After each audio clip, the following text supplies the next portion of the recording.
السلام علیکم ورحمۃ اللہ وبرکاتہ۔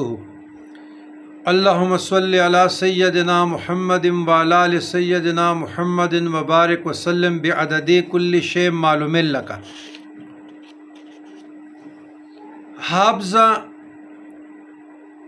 ذہن کو تقویت حاصل کرنے کے لیے، عزیزان گرامی، بعض اوقات بندہ پہ ٹائیفائڈ یا بخار یا ٹینشن آ جاتا ہے، حافظہ کمزور ہو جاتا ہے، بھول ہو جاتی ہے، چیزیں یاد نہیں رہتی۔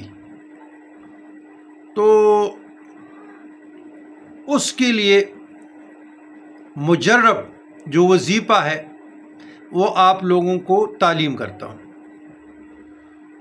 ذہن کو قوی کرنے کے لیے، مضبوط بنانے کے لیے، حافظے کو تکڑا بنانے کے لیے، یادداشت کو قوی بنانے کے لیے، اول آخر اول درود شریف پڑھیں، کوئی بھی درود پڑھیں، پھر آپ یا قویو، یا اللہ، یا قویو، یا علیم، یا حلیم،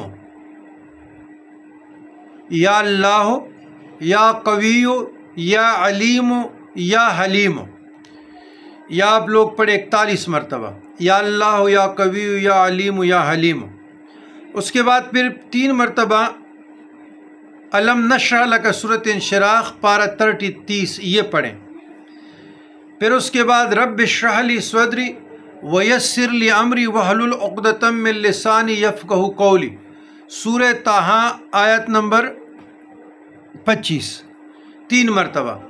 پھر 3 مرتبہ یہ آیت پڑھیں، سبحانک لا علم لنا الا ما علمتنا انک انت العلیم الحکیم، سورہ بقرہ آیات 32-32۔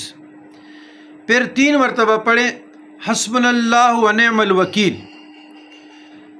اول درود شریف پڑھیں، پھر یا اللہ، یا قوی، یا علیم، یا حلیم یہ پڑھیں، پھر 3 مرتبہ سورہ انشراح، پھر 3 مرتبہ رب اشرح لی دعا پڑھے، پھر 3 مرتبہ سبحانک لا علم الا ما علمتنا پڑھے، پھر 3 مرتبہ حسبنا اللہ ونعم الوکیل پڑھے، پھر اس کے بعد 3 مرتبہ درود شریف پڑھے، پھر اس کے بعد سینے پہ دم کریں، ایسے سینے پہ دم کریں، ہو سکے تو پانی پر دم کر کے پی لیں۔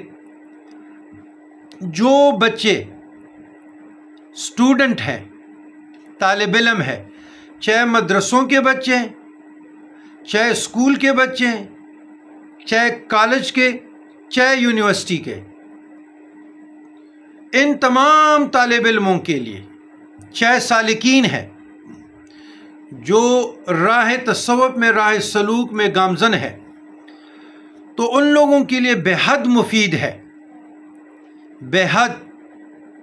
اور یہ مشائخ عظام، پیران عظام، مشائخ کرام رحمۃ اللہ علیہ کے مجربات میں سے ہیں، اور یہ چاروں مذاہب قرآن مجید فرقان حمید سے ہیں۔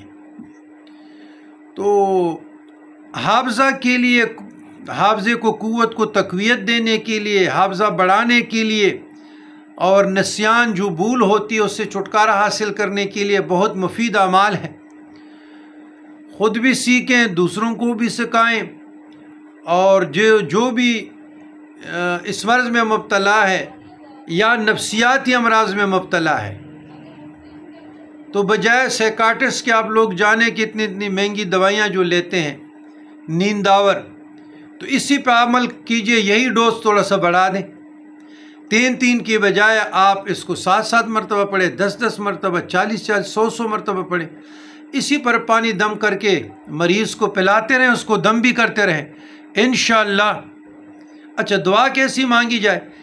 ان اذکار کے، یا اللہ جو کچھ میں نے پڑھا قرآن مجید فرقان حمید کی اس تلاوت سے، اپنی قدرت سے، یہ پلان بین پلان کی جو بھی مرض میں مبتلا ہے اس کو شفا عطا فرمائے۔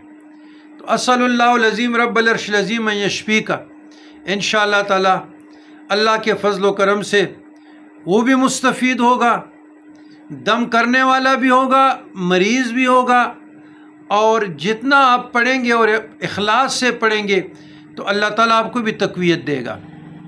والسلام علی من اتبع الہدا۔